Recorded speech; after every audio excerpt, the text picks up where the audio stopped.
Ya udah. Oke, mulai ya.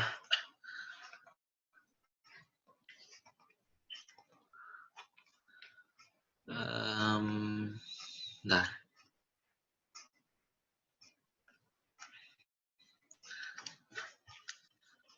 oke, buat yang ini kita bakal bahas soal yang ini simulasi ujian akhir semester yang dari Bapak yang kemarin yang nomor 2.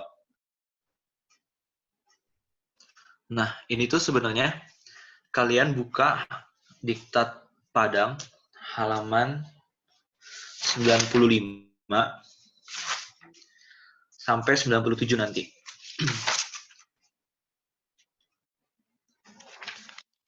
Jadi kalian buka diktat. Bentar. Diktat hal 95 sampai 98. Ini. Kamu buka ini ya. Nah, jadi kalau di soal kan dia bilang dia ada kolom 300 dikali 200. Ini 65,4 ini. Kalau nggak salah beratnya. Terus dengan KL-nya 400. Gini kan. Nah, terus dia punya momen ultimate-nya itu 40 kN/meter. Dia bilang ini dalam arah sumbu kuat, berarti dalam arah X ya. Misalnya. Terus dia punya PU 200 kN. Oke. Jika stres rasio adalah perbandingan beban terhadap kapasitas penampang. Oke. Sekarang kalau kolom, berarti kan dia bakal kayak gini kira-kira. Kayak gini. Nah, terus yang namanya kolom, berarti kan bawahnya pasti jepit biasanya. Nah, terus karena dia kita anggap, misalnya kita asumsikan dia dalam suatu sistem, berarti atasnya juga jepit. Sekarang mau nanya, kalau jepit-jepit, K-nya berapa?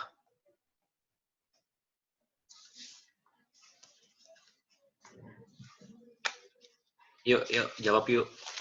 K-nya berapa? 3 Bonju. Berapa? 3. Lupa deh gue.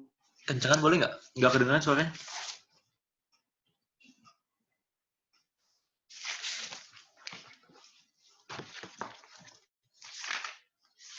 Halo?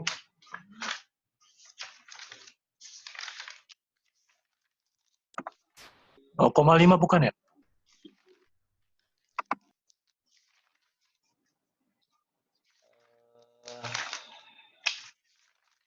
Jepit-jepit tuh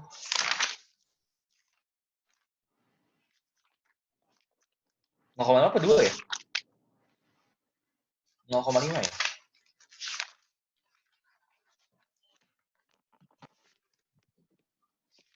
Bentar.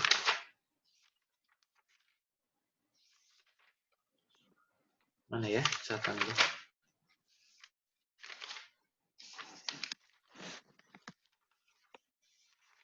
Ada. Ya, kalau jepit K-nya 0,5. Berarti K-nya 0,5 kan? Nah, kalau K-nya 0,5, berarti L kita ini sama dengan 8 meter, benar nggak?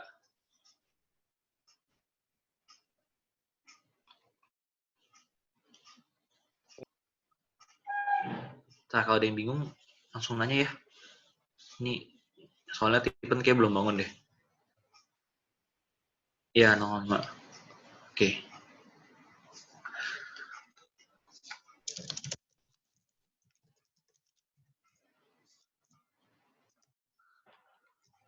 Sekarang K-nya 0,5, berarti kan kita tahu panjang bentang ini ini tuh 8 meter ya. Oke. Sekarang dia bilang dia bekerja gaya PU di sini. Sama ada gaya MU sebesar 40 di sini. Benar nggak? Bekerja gaya PU. Ya. Oke. Kak, sorry Kak. 8 meter Ya. itu dari mana? 8 meter. Jadi panjang kolomnya itu 8 meter. Ini nih. Kan dia bilang KL-nya 400. Ini. Terus kita tahu nih K-nya jepit-jepit itu 0,5. Berarti L-nya kan tinggal L itu 400 dibagi sama K kan. Nah, K-nya kan 0,5. Berarti 400 dibagi 0,5. Berarti dia hasilnya 800. 800 ini kan 800 cm. Berarti kalau bisa dijadiin 8 meter. Gitu. Aku mau nanya kok, tadi jepit-jepit, Iya. itu di atasnya jepit.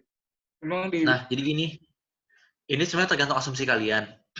Sebenarnya kan kalau misalnya kita bilang kolom, coba deh kalau misalnya kalian bikin bangunan selama ini mau di beton, mau di baja. Sambungan kita kayak portal deh. Sambungan kolomnya itu apa? Jepit-jepit kan? Jepit ya. Nah, sebenarnya itu balik ke asumsi kalian sih. Kalau gue asumsinya karena gue asumsi jenis kolom pada suatu sistem, makanya hampir mostly dia bakal jepit-jepit. Atau kalau kalian mau jepit sendi ya bebas. Cuma nanti kalian sesuaiin aja K-nya berapa. Oke, siap. Nah, kalau udah kayak gini, sekarang gue mau nanya. Kalau misalnya nih, ini ada kolom yang bisa nyebabin dia, yang menyebabkan momen di sini berarti PU atau MU? Gue ulang ya. PU. Jadi di kolom ini bekerja gaya PU itu aksial, sama bekerja gaya MU itu momen. Sekarang yang menyebabkan momen yang terjadi di kolom ini PU-nya atau MU-nya? PU. PU. Kok PU? Kenapa PU? Karena ada lengannya itu Kak. Kayak gitu ya. Salah. Yang benar tuh yang nyebabin momennya tuh MU. Kenapa? Karena gini, dia kalau PU nih, dia nggak nyebabin momen karena dia kan sebenarnya aksial.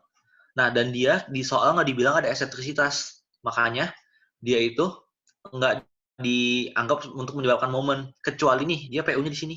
Nih, kalau dia PU-nya arah sini, bener, dia punya lengan momen segini. Tapi kan PU-nya di sini. Dan dia nggak ada eksentrisitas kalau di soal. Makanya, kita menganggap si PU ini ya udah adanya di titik beratnya aja, di titik pusatnya si kolom, jadinya dia nggak bakal nyebabin momen. Nah, sedangkan si momen kan dia udah jelas-jelas momen ultimate. Maksudnya dia dikasih gaya momen kan. Berarti dia bakal dia bakal nyebabin terjadinya momen di kolom ini. Nah, sekarang pertanyaan selanjutnya, ketika dikasih momen, kolom ini bakal sway atau non-sway? Sway atau non-sway? Non-sway nggak sih?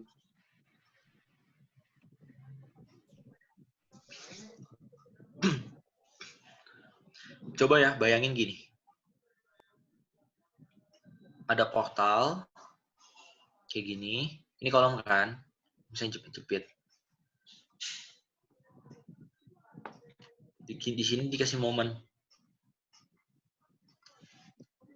Si portal ini bakal sway atau non-sway? Sway. Sway kan? Nah, jadi jawabannya sway ya. Masih ada yang bingung nggak kenapa dia sway?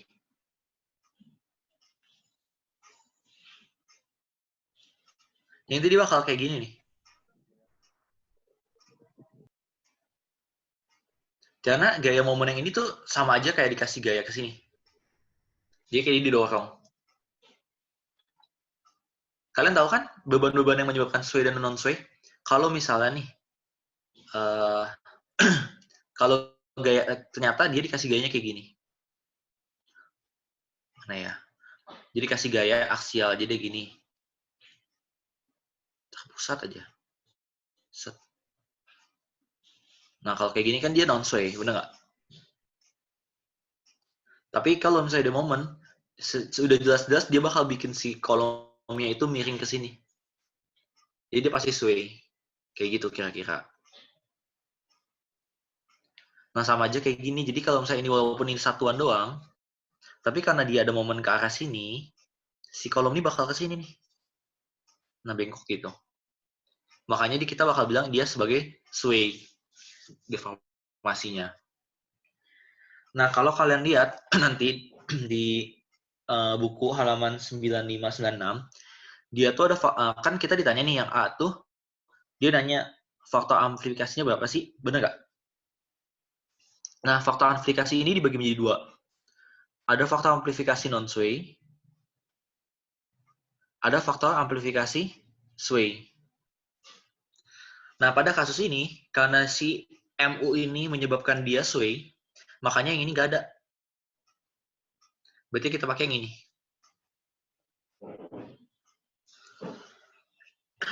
Oke, tapi karena buat jaga-jaga, kita bakal bahas dulu rumusnya dua-duanya sebelum kita mulai ngitung. Jadi kalau buat amplifikasi yang non-sway, itu kalau kalian lihat rumusnya itu CM dibagi sama 1 min NU dibagi sama NCRB. Nah, di mana ini tuh harus besar sama dengan 1. Jadi kalau kalian dapat di bawah 1, kalian mesti ambil 1 ya, nggak boleh di bawah 1. Karena faktor amplifikasi itu kan pengertiannya faktor pembesaran. Kalau misalnya dia kecil 1, nanti ya faktor pengalihannya jadi lebih kecil. Jadi ini gaya yang momen yang terjadi bukan yang makin besar, malah makin kecil, malah nggak aman kalau kayak gitu. Nah, terus CM-nya ini, CM ini bernilai antara 0,6 sampai 0,4. Jadi ini kalian boleh milih aja. Terus, si NCRB,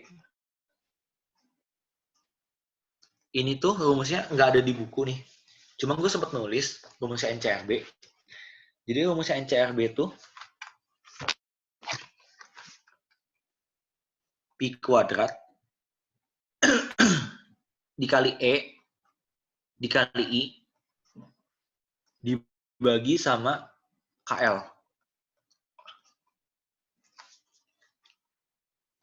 Dah, sampai sini dulu. Ada yang mau nanya nggak?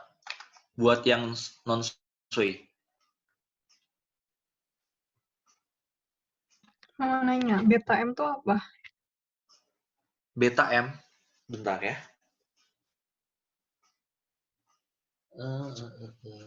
Pakai ya.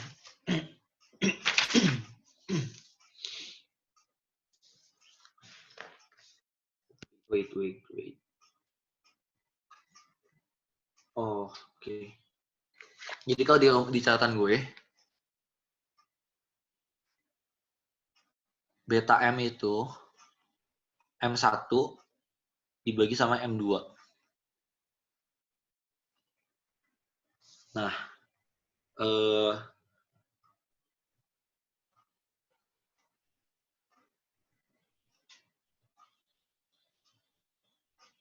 bentar ya.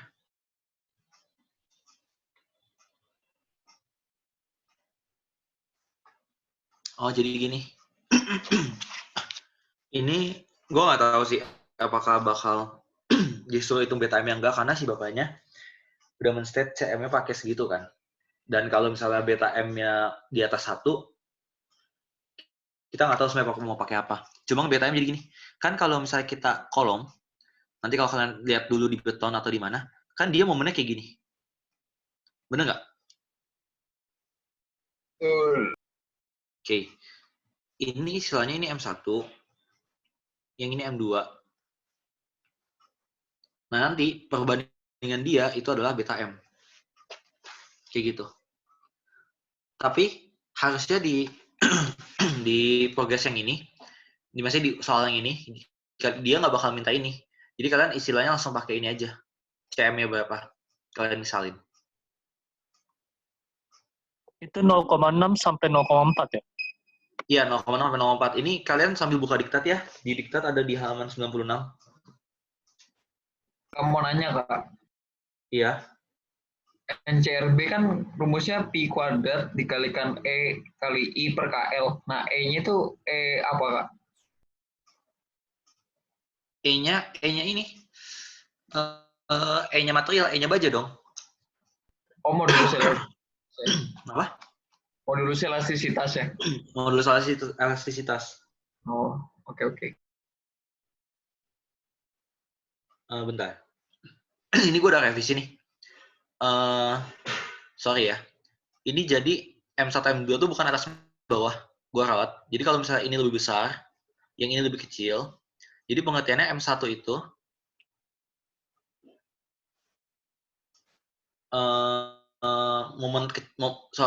ini M2 kalau gitu. Ini M2, ini M1. Gue ulang ya. M1 tuh momen terkecil. Yang kecil. Kalau M2 itu momen yang besar. Makanya harusnya dia pasti di bawah 1. Jadi itu tuh bukan syarat. Jadi itu tuh bawahnya cuma nge-state bahwa beta tuh pasti lebih kecil dari 1. Jadi itu dia momen M1 tuh momen kecil, M2 tuh momen yang besar. Makanya kalau M1 bagi M2 kan kecil bagi besar. Pasti dia kecil sama dengan 0,1 kecil sama 1. Kayak gitu. Tapi momennya tetap diperletakkan.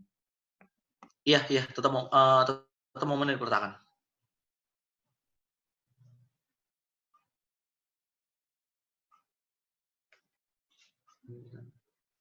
Terus ya. Beban transversal tuh beban arah horizontal kan ya?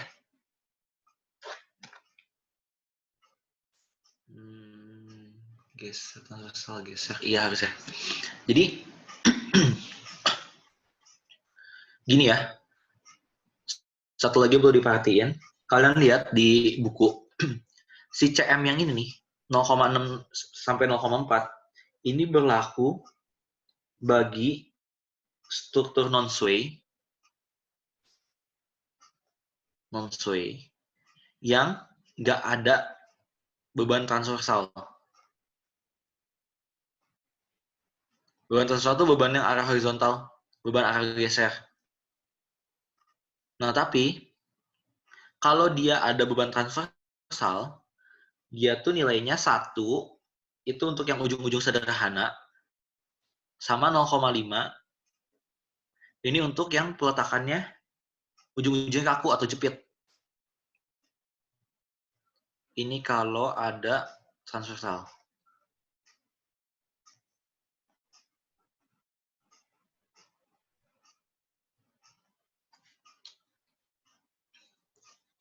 Gimana? Sampai sini kebayang nggak? Jul, tadi beban transversal kayak gimana? Nih, misalnya gini. Misalnya ini kolom nih, kayak gini. Ya, anggap ini ujungnya jepit-jepit ya. Tapi kan biasa jepitin di sini nggak pernah digambar. Jadi kalau misalnya kolomnya kayak gini, kan yang kita sebut aksial tuh yang ini kan? Bener nggak? Nah, yang di sebelah transversal tuh beban kayak gini nih. Beban searah sama gesernya dia. Kan kalau beban transversal kan beban, jadi kalau kayak, ini sih nalar gue ya. Transversal tuh, kalau di beton atau di tulangan kan kita sebut tulangan transversal adalah tulangan geser. Nah, berarti beban transversal adalah beban yang menyebabkan gaya geser. Berarti bebannya ke arah sini. Nah, kalau dalam kasus ini kan dia nggak ada. Misalnya contoh nih, kalau dalam kasus yang ini kan dia adanya momen sama aksial, bener nggak? Yang ini nggak ada. Makanya kalau yang ini, kita pakai CM-nya yang ini nanti. Tapi kalau misalnya ternyata dia ada beban ini, transversal, kalian mesti pakai CM-nya yang ini sama ini. Oke. Masih Jul. Nah, terus Dan ini ada pertanyaan. Kita tahu dari mana kalau kolom itu jepit-jepit. Jadi gini Dan, bisa aja sih sebenarnya tergantung kalian. Kalian mau asumsinya gimana? Sebenarnya di soal kan nggak dikasih tahu. Ada sih kolom yang bentuknya cantilever. Biasanya di atap-atap gitu, misalnya di paling atas tuh biasanya bisa aja dianggap sebagai cantilever karena atasnya udah nggak dihubungi balok. Cuma pada umumnya, pada normalnya kan kalau dalam suatu bangunan atau suatu gedung, kolom itu kan pasti jepit-jepit peletakannya. Jadi gue tuh udah asumsiin aja itu kolom jepit-jepit. Tapi kalau misalnya emang lu mau asumsiin dia jepit bebas, nggak apa-apa. Tapi digambarin jadi pas kalian nulis jawaban, kalian tulis asumsinya tuh kalian menganggap struktur ini jepit-jepit kah atau jepit bebas kah. Jadi nanti yang ngaruh adalah nilai K-nya. Nilai K ngaruh berarti kan L-nya semua berubah. Nah, itu bakal ngaruh. Jadi yang penting kalian konsisten. Kalau kalian pakai asumsi yang mana, jawaban kalian semuanya harus menurut asumsi yang itu, kecuali di soal dikasih tahu. Terus, kenapa kita bisa asumsiin kolom itu ada di suatu portal? Ya, itu sebenarnya yang ini tuh ilustrasi aja sih, biar kalian kebayang. Sebenarnya mah bentuknya mah gini doang, kalau di soal, jadi cuma kolom aja tegak gitu. Cuma biar kebayang kenapa jepit-jepit, jadi tadi gue gambarin sebagai di dalam suatu portal gitu doang.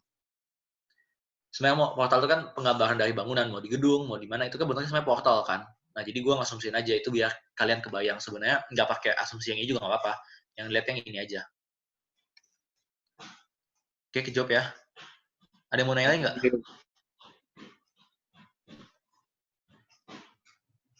Nggak ada? Oke, kalau nggak ada lanjut. Jadi, sampai yang Kak, mau non-sway. nanya. Ya. Di KL, L-nya nggak apa-apa ya dalam senti? Di KL, sebenarnya L-nya tuh bebas. Kan kalau misalnya dulu kita pas UTS, kalau nggak salah gue nyuruh kalian pakai milimeter nggak sih? Satuannya.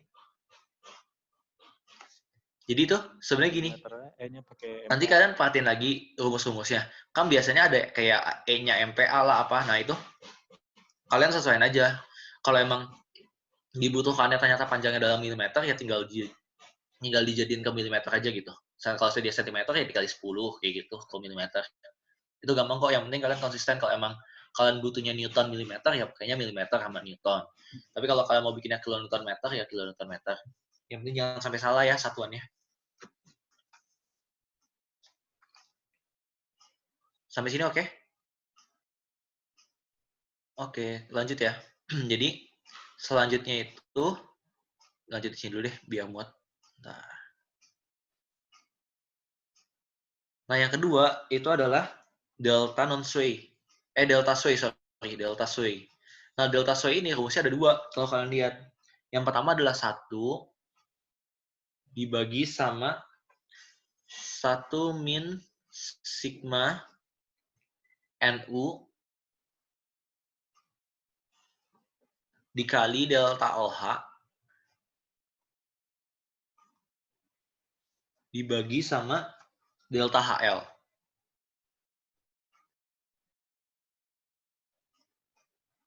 Atau yang kedua, 1 dibagi 1 min sigma NU dibagi sama sigma NCRS. Kayak gini.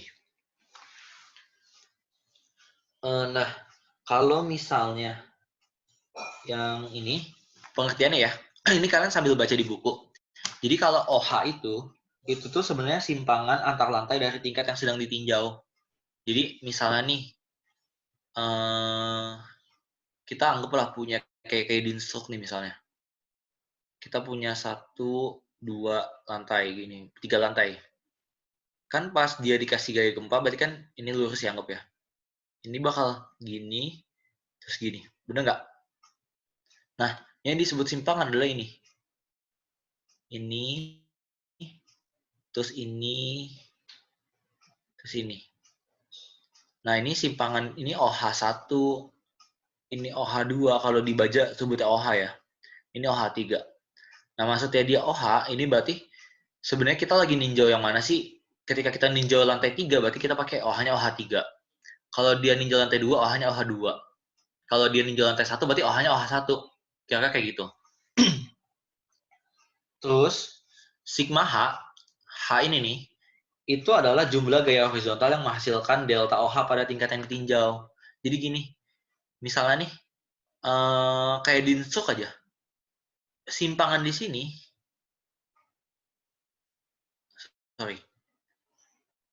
ini tuh pas di bawah nggak di sini kan.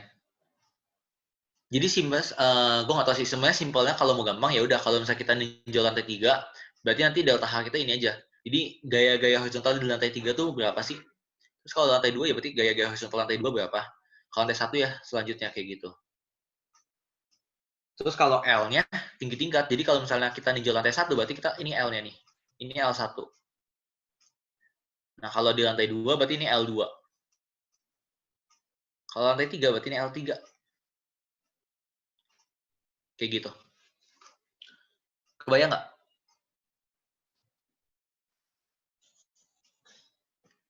L2, L3-nya bukan dari yang paling bawah, Jul. Apa? L2, L3-nya bukan dari yang paling bawah. Enggak, harusnya dia bilang nih, dia bilang tinggi tingkat kan. Coba kalau misalnya lu ditanya rumahnya lantai 2-nya tingginya berapa? Emang kalian jawab dari bawah? Enggak, harusnya dari lantai 1 kalian ke lantai 2 berapa tinggi tingkatnya? Karena gini, kan kalau kalian lihat ini OH gitu-gitunya semuanya berfokus pada satu lantai kan. Kalau kalian L-nya sangat besar, nanti sampai di atas masa L-nya sekian gede pembaginya, jadi nanti sangat kecil banget. Nggak mungkin kan? Jadi pasti harusnya sih logika gue L-nya tuh yang paling gede sih, yang tinggi tingkat itu. Nanti kecuali kalau misalnya gue udah salah tuh gue ganti deh. Cuma sementara menurut gue itu L-nya L per lantai sih. Belum nanya dulu. Nanti kalau gue salah gue kalah. Delta misalnya ninjau lantai 3 nih. Delta OH-nya pakai apa tadi? OH3 langsung atau OH3 kurang OH2? Simpangan antara lantai dari tingkat yang sedang ditinjau. Simpangan. Oh sorry, iya gue salah. Simpangan antara. Gue ralat ya. Jadi gue ulang. Ini kan OH3 itu dari paling awal banget sampai sini guys. Jadi kalau misalnya pengertian delta OH itu simpangan antar lantai kan. Jadi kalau gue mau ninjau lantai 3, simpangan di lantai 3 tuh, misalnya delta 3 itu adalah OH3 dikurangi OH2. Gitu ya. Sorry gue salah. Jadi benar-benar simpangan antar lantai. Jadi delta yang terjadi di antar lantai itu. Jadi berarti kalau misalnya lantai 3, selisihnya lantai 3 total dikurangi lantai 2 total. Thank you. Jadi kira-kira kayak gini lah. Yang ini doang nih yang ditinjau berarti kalau lantai 3. Kalau lantai 2 Kalau lantai 2 berarti nanti OH2 dikurangi OH1. Kan misalnya kalau gue nyala lantai 2 nih, berarti ini kan gue tarik nih. Nah, ini kan nih. Berarti ini lantai 2 simpangannya. Berarti OH2 dikurangi OH1 kayak gitu. Kalau lantai 1 berarti OH1 aja. Karena kan di base-nya kan dia 0. Gimana? Kebayang nggak?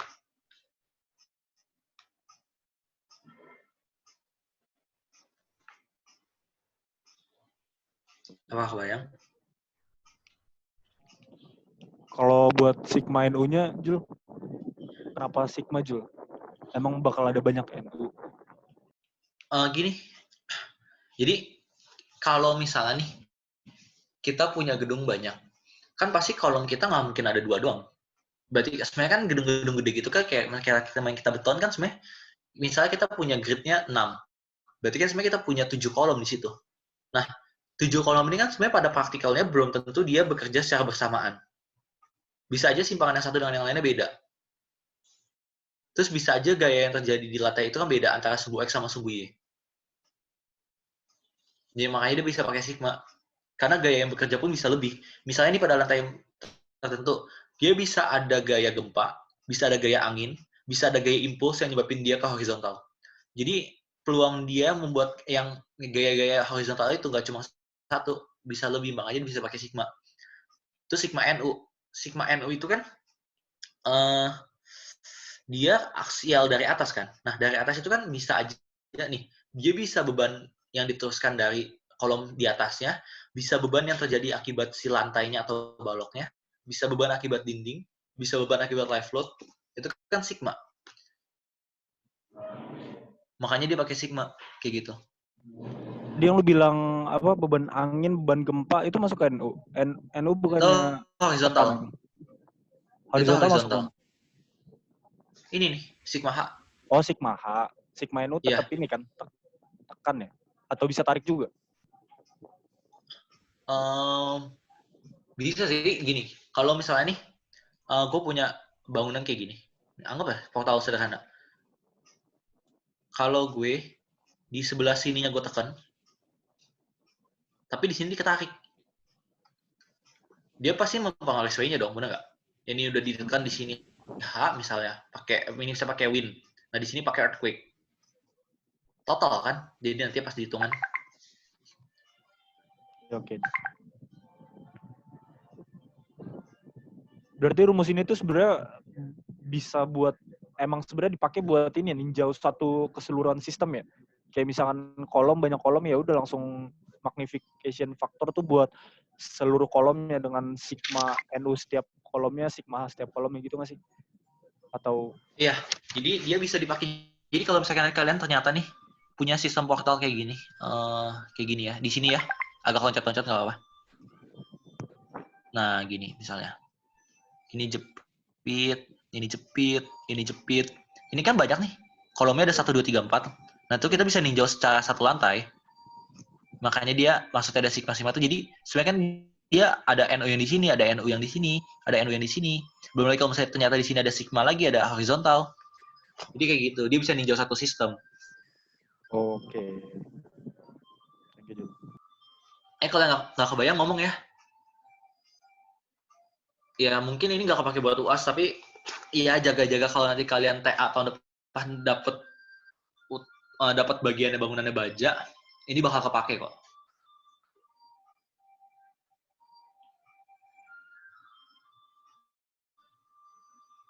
Udah ya, aman ya sampai sini ya. Oke. Nah, yang kedua, ini rumus yang pertama. Nah, terus yang rumus kedua, kan kalau satu mini sama, sigma NU-nya juga sama, yang beda adalah NCRS nih. NCRS ini sebenarnya mirip NCRB. Jadi dia tuh Pi kuadrat dikali E dikali I dibagi sama, nah bedanya cuma ini, dia tuh KL kuadrat. Kayak gitu. Jadi cuma nambah kuadrat doang dari si NCRB. Nah nanti pemakaian yang mana tergantung sama data yang kalian punya yang mana. Kalau kalian punya data yang dikasih data atau dapat datanya yang atas, ya pakai yang atas. Kalau kalian nggak punya, ternyata data kalian terbatas nih, kalian nggak punya simpangan, kalian nggak punya sigma horizontal gimana, kalian pakai yang bawah. Karena yang bawah kan mostly lebih ke profil si penampangnya kan. Itu I-nya apa ya, Kak? I-nya tuh inersia. Nah, kalau ini kan sebenarnya I itu kan ada dua ya, ada IX, ada IY. Nah, ini kan di soal dikasih tahu nih, dia tuh terhadap sumbu kuat kan. Berarti kalau misalnya di profilnya Padang kan biasanya dia menganggap IX-nya yang kuat. Berarti nanti kita pakai IX kayak gitu.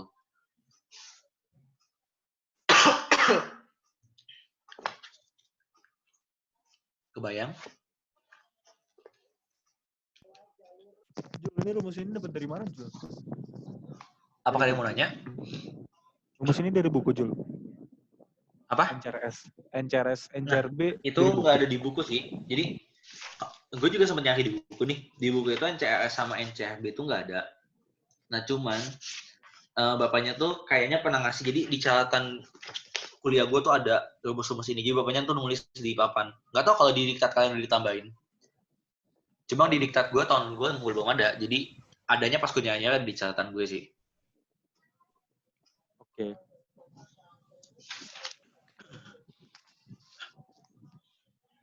Sampai sini oke ya?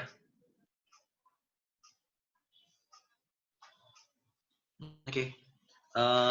Kalau udah, kita bakal sekarang kita bakal bahas si ininya, si soalnya aja langsung. Ini gue clear dulu aja. Nah, sekarang kita ke A. Yang A.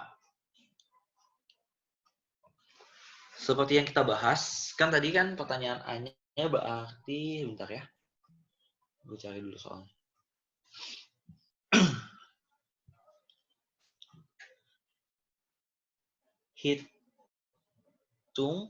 Tentukan faktor magnifikasi delta S. Makanya si bapaknya udah nge-state bahkan deltanya delta S. Karena dia sway kan. Jadi dia bakal cuma pakai delta S doang. Di mana delta S itu kan tadi rumusnya ada 2 tuh. Cuma dalam kasus ini berarti yang kita bisa pakai adalah 1 dibagi 1 min sigma NU dibagi sama sigma NCRS. Cuma karena di dalam kasus ini kolom kita cuma 1, berarti kan dia sebenarnya nggak ada sigma kan. Dia cuma nilainya aja. Ya nanti tinggal kalian hitung aja. 1 dikurangi 1 min. Nah, NU-nya berarti kan PU tuh. PU-nya kan nilainya 200 kN berarti ini 200. Nah, cuma nanti kalau misalnya dalam kebijakan kita mau pakai Newton sama meter, Newton sama milimeter, berarti nanti jadi 200.000 misalnya. Dibagi sama, nah ini berarti nanti pi kuadrat E, terus ini karena dia sumbu kuat IX, dibagi sama KL kuadrat. Udah kayak gini. Ini kalian ada yang mau ngitung atau gimana?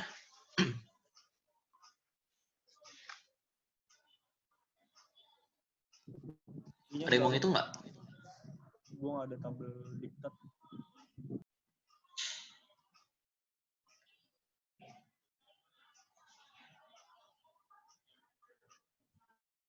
Ya, kalau nggak, gitu dah. Kalau nggak ada ini, pokoknya nanti kalian hitung sendiri ya. Hasilnya berapa? Udah, yang A tuh cuma ini jawabannya kemarin. Terus, selanjutnya yang B. Yang B itu, kan dia nanya, stres rasio penampang dalam menerima kombinasi momen MU dan gaya tekan aksial. Jadi ini Jul, kalian maaf, buka naik dulu dong. halaman. Ya kenapa?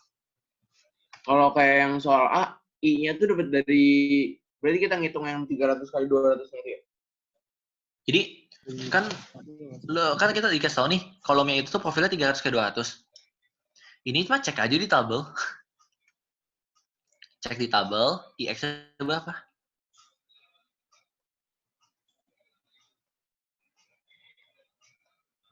Udah, gitu dong kok, di tabel aja. Jangan di Kak, sendiri. 300-200 tuh profil apa emangnya, Kak? Kayaknya kalau 300-200 WF deh, coba deh. Kalau nggak salah sih WF ya. WF kan? Benar ya? Iya, oke. WF.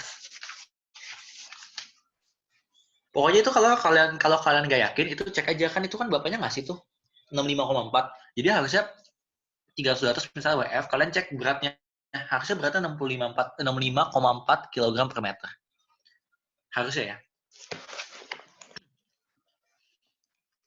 Ada yang mau nanya nggak buat nomor 1? Kalau nggak ada lanjut nih. Kenapa sumbu kuatnya X, Jul? Kenapa sumbu kuatnya X? Sebenarnya nggak pasti, bisa aja sumbu kuatnya Y. Cuma dalam kasus ini, kalau kita lihat tabel Bapak tuh menganggap sumbu kuatnya adalah sumbu X. Jadi kita ngambil, dan biasanya mau kita kemarin di beton mau dibaca, biasanya sumbu kuatnya X. Tapi nggak menutup kemungkinan bahwa kalau konfigurasinya ternyata sumbu Y-nya yang lebih kuat, jadinya sumbu kuatnya Y, bisa aja. Cuma so far yang gue tahu di tabel Bapak semuanya sumbu kuatnya X sih.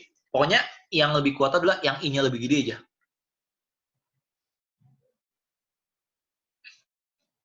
Berarti berdasarkan bentuk si kolomnya itu ya? Iya, berdasarkan bentuk kolomnya itu. Thank you. Ada mau nanya lagi? Oh, kok mau nanya kok? Mau nanya. Yuk. Itu E-nya dalam MPa, IX dalam mili, terus KL dalam mili juga. Ya, I. Atau NU-nya berarti dalam Newton ya? Itu kan berarti 200.000 kan? Berarti E-nya MPa nggak apa-apa kan? E-nya MPa ya? IX-nya mili, terus KL-nya dikonvert ke mili lagi. Ya, I. Yuk. Ada yang mau nanya lagi? Nilai sigma S itu ada batasnya nggak, Kak? Apa? Ini apa sih, delta atau sigma? Nggak tahu lah. Itu nilainya ada batasnya nggak? Suaranya gedean dong kok. Hasilnya itu ada batasnya nggak? Kayak maksimal 1 atau gimana gitu? Oh. Ini hasilnya pasti lebih kecil dari 1. Pasti lebih gede dari 1. Nggak mungkin lebih kecil. Kan lihat deh, di bawahnya ada 1 min. Berarti nilai yang bawah pasti 0, kan. 1 dibagi 0, pasti lebih dari 1 kan. Batas maksimum nggak ada kok. Kalau di bukunya sih, so far yang gue lihat nggak ada. Jadi asumsikan tidak ada. Oke, makasih Kak. Oke. Ada lagi? Dapatnya 1,012. Wah, tidak tahu. Kan ini soal kalian. Gue belum kerjain. Nanti kalian cocokin sama teman-teman kalian aja ya. Cuma logis kok 1,012 boleh-boleh aja kan. Besarannya juga nggak mungkin sekios itu kayaknya.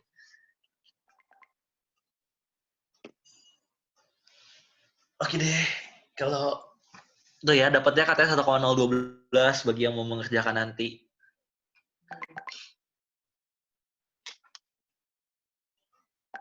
Ya, nanti dalam ujian semangat-semangat lah ya. Nyocokin boleh, tapi jangan sampai telat juga. Kan bapaknya nggak gitu lihat angka kan katanya. Yang penting selesai. Jangan terlalu lama di satu soal lah. Yang penting kalian ngerjain semua.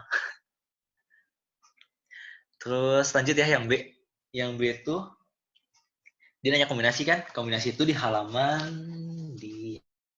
berapa ya tadi? Sebentar.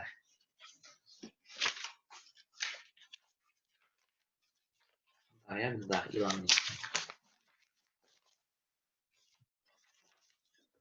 Oh, di halaman 97. Nah, jadi ada 2 yang bakal kita cari. Jadi ada dua kondisi. Jadi pertama, kalau untuk NU per VNN ini besar sama dengan 0,2, pengecekan kalian bakal dilakukan dengan persamaan ini. NU per VNN ditambah 8/9 MUX per VB dikali MNX ditambah MUY dibagi VB dikali MNY. Tapi kalau misalnya NU-nya per VNN ini kecil dari 0,2, kalian pakai persamaannya tuh NU per VNN ditambah ini 2 ya, 2 VNN ditambah MUX dibagi VB dikali MNX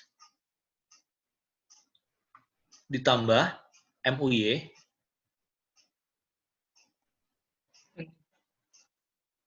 dibagi sama VB dikali MNY.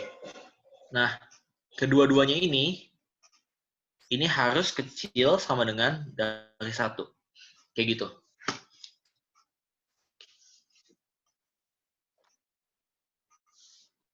Terus, nah ini gue jelasin dikit. Jadi, NU ini kan gaya ultimate-nya. Gampang lah ya. Nah, NN kan kapasitasnya. V-nya, itu kalian lihat. Kalau dia tuh bernilai 0,75. Kalau misalnya dia tuh tarik, atau dia bernilai 0,9 kalau dia tekan.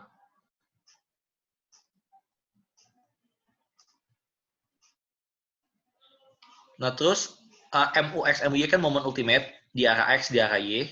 MNX, MNY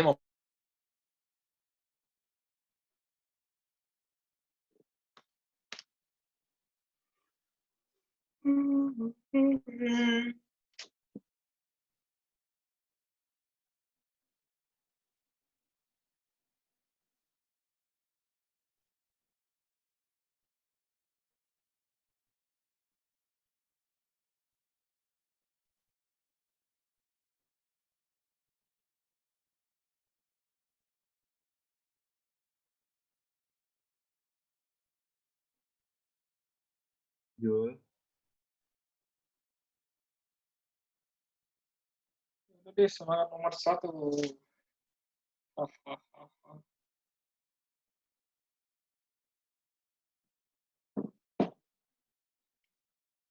Ih, kok Sharon tahu?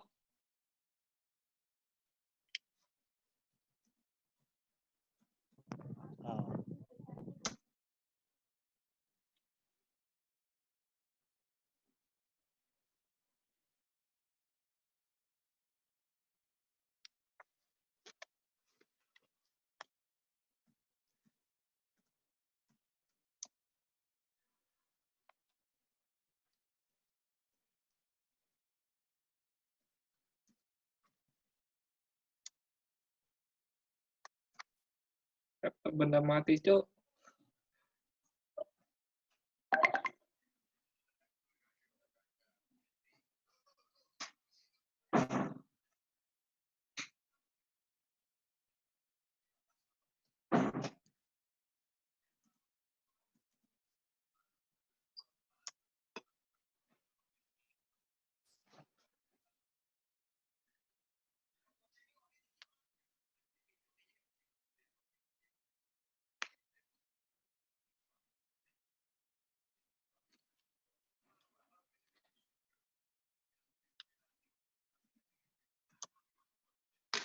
Ayo.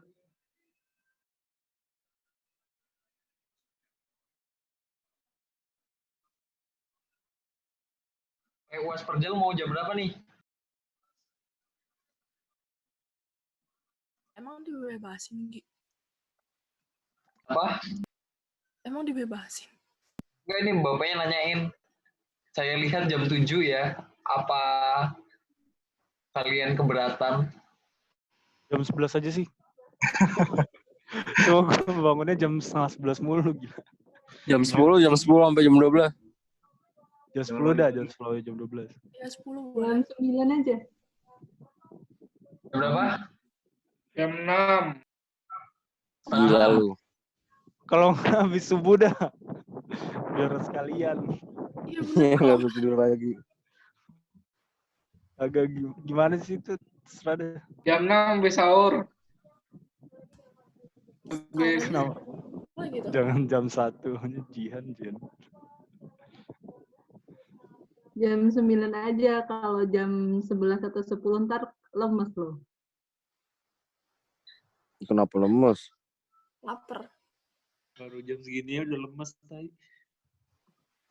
Jam 7 Ateng udah lapar, Roy. Apa aja? Nggak apa-apa, Roy.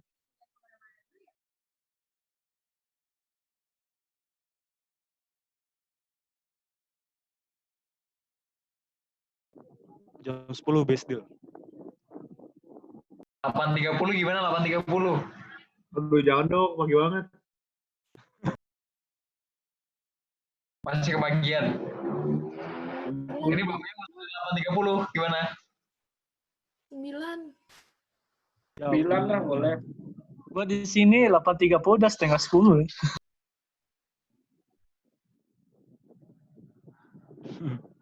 Iya ini 8.30 acuan mana sih? WIT. Wah, anjir.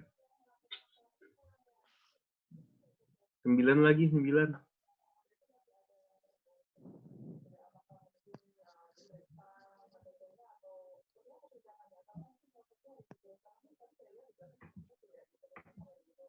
Ntar belum balas bapaknya. 9 ya, gua nego ya.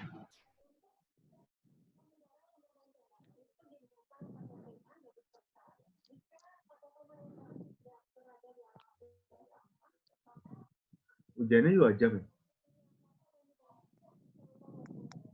Ujiannya bakal ada yang jam 7 lagi nggak sih? Atau nggak dibikin sama rata aja sih, Gi? Jam 9 gitu. Lobby. Yang jam 7 cuma pergal. Cuman pergal doang yang jam 7. Pram.